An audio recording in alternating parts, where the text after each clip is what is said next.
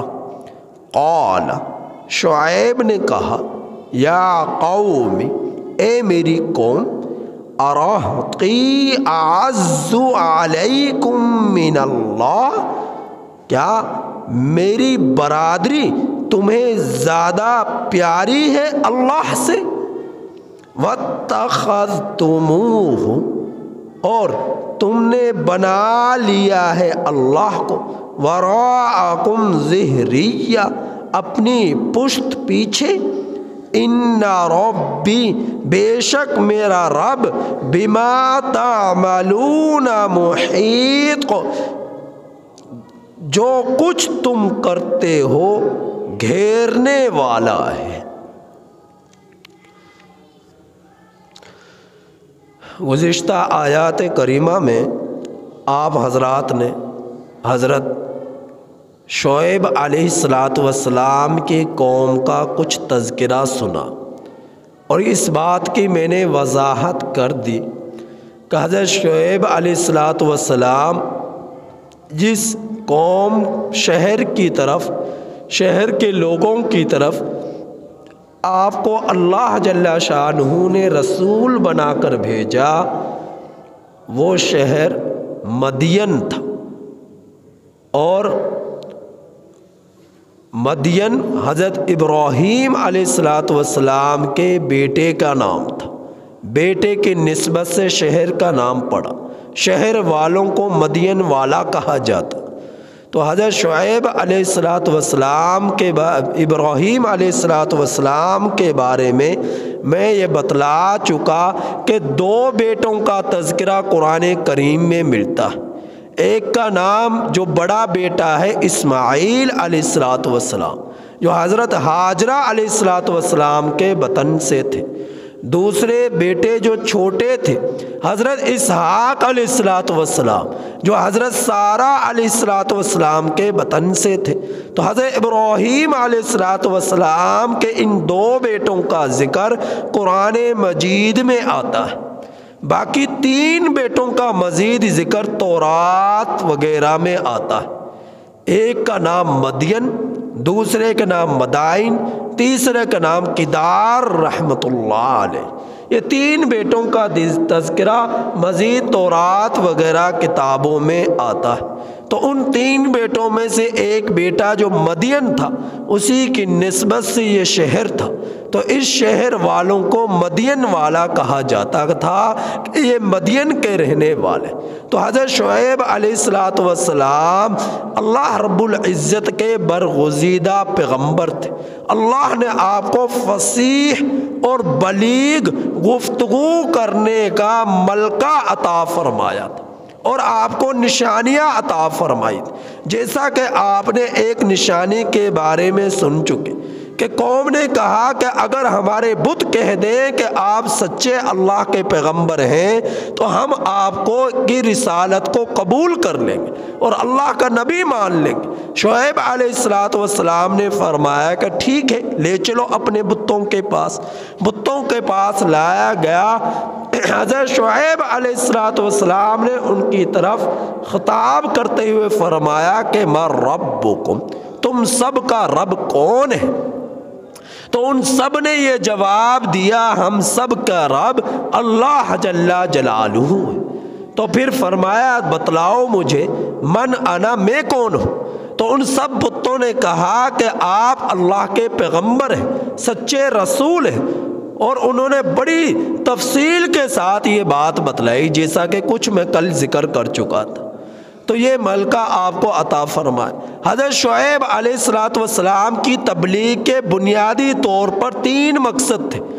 Number 1 کہ قوم سے یہ کہا کہ اللہ کے سوا کسی کی عبادت نہ کرو۔ اللہ کی ذات مشکل کشا، حاجت روا، داتا، دستگیر، دسترس، مقنن ہے تو اللہ کی ذات ہے۔ دوسری دعوت یہ تھی کہ ناپ تول میں کمی نہ کرو۔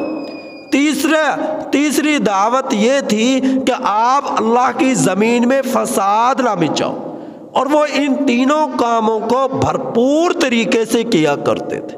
شرک بھی بھرپور طریقے سے کہ توحید کے قائل نہ تھے۔ ماپ تول میں کمی عروج پر تھی، سمجھانے کے باوجود نہ سمجھتے تھے۔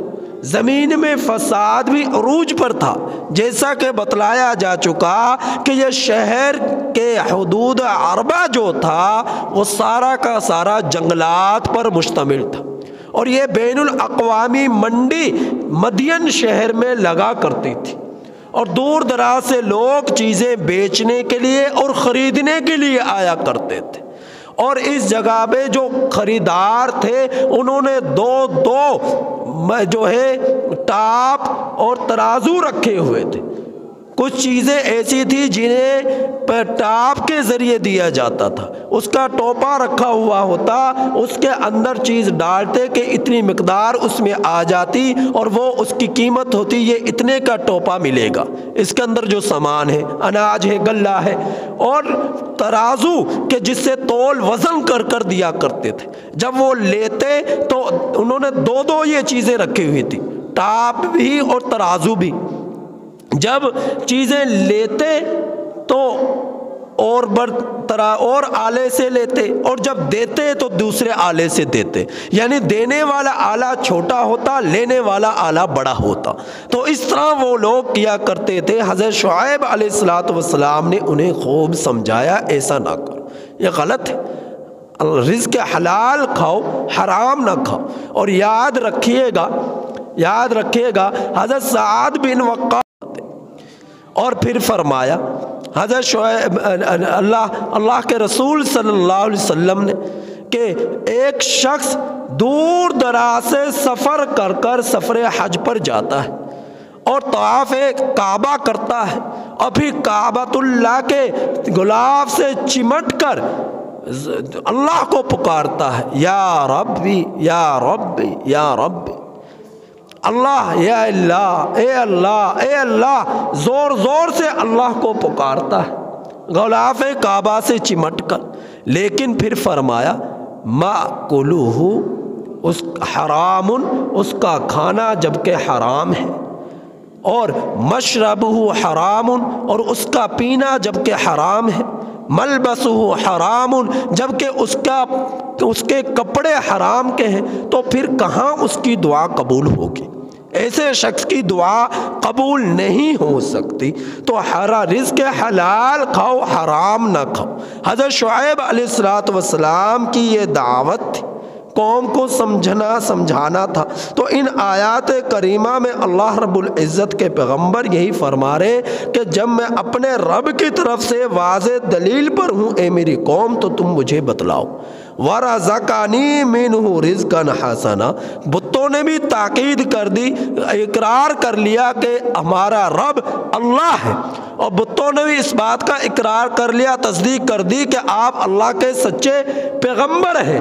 اب جب یہ واضح دلائل تمہارے پاس آ چکے پھر بھی تم نہ مانو، تو یہ تو اللہ رب العزت کے عذاب کو دعوت دینے والی بات۔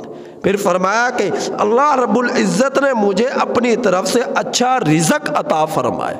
اچھا رزق کی تفصیل یہ بیان کی گئی ہے۔ نمبر 1، اللہ نے جو آپ کو رسالت اور نبوت عطا فرمائی، یہ بھی ایک رزق ہی کی صورت ہے۔ نمبر 2، اللہ نے آپ کو روحانی رزق عطا فرمایا۔ نمبر 3، اللہ نے آپ کو اولاد عطا فرمائی۔ حضرت شعیب علیہ السلام کی بھی بیٹیاں ہی تھیں، اور وہ صرف 2 تھی، بیٹا کوئی نہیں تھا۔ اس سے پہلے آپ سن چکے حضرت لوط علیہ السلام کی بھی بیٹیاں ہی تھیں، بیٹا کوئی نہ تھا۔ تو حضرت شعیب علیہ السلام کی بھی بیٹیاں تھیں، بیٹا کوئی نہ تھا۔ تو حضرت شعیب علیہ السلام کو یہ رزق عطا فرمایا۔ آپ کی بیٹیاں ہی بکریاں وغیرہ چرایا کرتی تھی، آپ کا بیٹا کوئی نہ تھا، تو اللہ نے یہ آپ کو رزق عطا فرمایا۔ تیسری تفسیر، رزق سے مراد یہ بیٹیاں تھیں جو اللہ نے آپ کو عطا فرمائی۔ تو اما ارید ان اخالفکم الی ما انہاکم عن، اور پھر فرمایا کہ میں نہیں ارادہ کرتا اس بات کا کہ میں مخالفت کروں اس کی جس سے میں تمہیں منع کرتا ہوں۔ یعنی ایسا نہیں ہے تو میں کہوں کہ شرک نہ کرو اور میں خود شرک کروں، ایسا نہیں ہے کہ میں تمہیں کہوں کہ ماپ تول میں کمی نہ کرو اور میں خود ماپ تول میں کمی کرتا ہوں، ایسا نہیں ہے کہ میں تم سے کہوں کہ زمین میں فساد نہ مچاؤ اور جبکہ میں خود زمین میں فساد مچاتا ہوں۔ یعنی ایسا نہیں ہے کہ جو میں خود کہتا ہوں وہ خود کرتا نہیں، بلکہ جو میں کہتا ہوں وہ میں کرتا بھی ہوں۔ لہٰذا تم بھی جو میں کہوں میری ان باتوں کو مان لو، قبول کر لو، اسی میں تمہارے لیے بہتری ہے۔ اور میرا مقصد کوئی دنیاوی تم سے مفاد نہیں ہے، بلکہ میرا مقصد صرف اور صرف ان ارید الا الاصلاح ہے، مستطاعت، جتنی مجھ میں توفیق ہے، اور مجھ میں جتنی توفیق ہے وہ اللہ ہی کی مدد کے ساتھ ہے، اور میں اپنے رب پر بھروسہ رکھتا ہوں اور اسی کی طرف رجوع کرتا ہوں۔ لہٰذا اے میری قوم، تمہیں برانگیختہ نہ کرے میری مخالفت، اس بات پر کہیں ایسا نہ ہو کہ تمہیں بھی وہ عذاب پہنچ جائے جو گزشتہ قوموں کو پہنچا۔ پھر اللہ نے ان کا ذکر فرمایا۔ اب وہ قومیں یہ کے بعد دیگرے اللہ جل جلالہ نے ان قوموں کا تذکرہ فرمایا جن کا اشارہ فرمایا اس آیت کریمہ میں بھی۔ کہ جیسا کہ عذاب پہنچا قوم نوح کو کہ غرق ہو گئی مخالفت نافرمانی کی بنا پر، او قوم ہود جیسا کہ عذاب آیا قوم ہود پر کہ تیز و تند ہوا آئی، اس سے وہ سب کے سب لوگ ہلاک ہو گئے، جیسا کہ عذاب آیا او قوم صالح قوم صالح پر کہ زلزلہ آیا اور چیخ آئی جس کی وجہ سے ان کے کلیجے پھٹ گئے اور وہ لوگ مر گئے، وما قوم لوط منکم ببعید، اور اے میری قوم لوط تو تم سے زیادہ دور نہیں ہے، ان کا زمانہ زیادہ دور نہیں گزرا تم سے، وہ تو تمہارے قریب کے زمانے میں آئی تھی قوم لوط کہ انہوں نے اللہ کی مخالفت کی، کفر کیا، شرک کیا اور بدکاری کی، بے حیائی کی، تو اللہ نے ان کے آنکھوں کو مسخ کر ڈالا، انہیں اندھا کر ڈالا اور ان پر پتھر برسائے، ان کی بستیوں کو پلٹ دیا، تو اللہ رب العزت نے ان کو ہلاک کر ڈالا۔ تو قوم لوط بھی تم سے زیادہ دور نہیں ہے، ان کا علاقہ بھی تم سے زیادہ دور نہیں ہے، لہٰذا اے میری قوم تمہارے لیے بہتری اسی میں ہے کہ وَاسْتَغْفِرُوا رَبَّكُمْ، تم اپنے رب سے معافی طلب کرو، بخشش طلب کرو۔ نبی کریم صلی اللہ علیہ وسلم بھی اپنی امت کو ہدایت دینے کے لیے، جبکہ پیغمبر ہیں آخری اور سب سے لاڈلے ہیں، سب سے افضل ہیں، سب سے عظمتوں رفتوں والے، دن میں 70 مرتبہ 100 مرتبہ استغفار فرمایا کرتے تھے، مغفرت اور بخشش کی دعا طلب کیا کرتے تھے تاکہ قوم کو یہ ہدایت ملے، یہ بھی استغفار کرے، چاہے کتنی ہی نیکی اور تقوی پر کیوں نہ گامزن ہو جائے، لیکن توبہ استغفار کو کبھی نہ چھوڑو۔ توبہ یا تو گناہوں پر معافی ہے، یا پھر جو تم نے نیکیاں کی، جو حق تھا وہ حق ادا نہ ہوا، اس پر استغفار ہے کہ اللہ جو حق تھا وہ حق ادا نہ کر سکے تو ہمیں معاف کر دے، اس پر استغفار ہے۔ باقی اس کی تفصیل میں پہلے بیان کر چکا تھا، گزشتہ گناہوں پر ندامت اور فی الحال گناہ چھوڑ دینا اور آئندہ گناہ نہ کرنے کا پختہ عزم، یہ ہے توبہ، یہ توبہ کی تعریف ہے، لہذا توبہ آپ کی ایسی ہونی چاہیے۔ اور پھر فرمایا ثم توبوا الیہ، پھر اللہ ہی کی طرف تم رجوع کرو۔ پھر یاد رکھے گا توبو کا مطلب کیا ہوا، جب تم نے اپنے رب سے معافی مانگ لی گناہوں سے، اب تم نے وہ گناہ کرنے نہیں، اب تم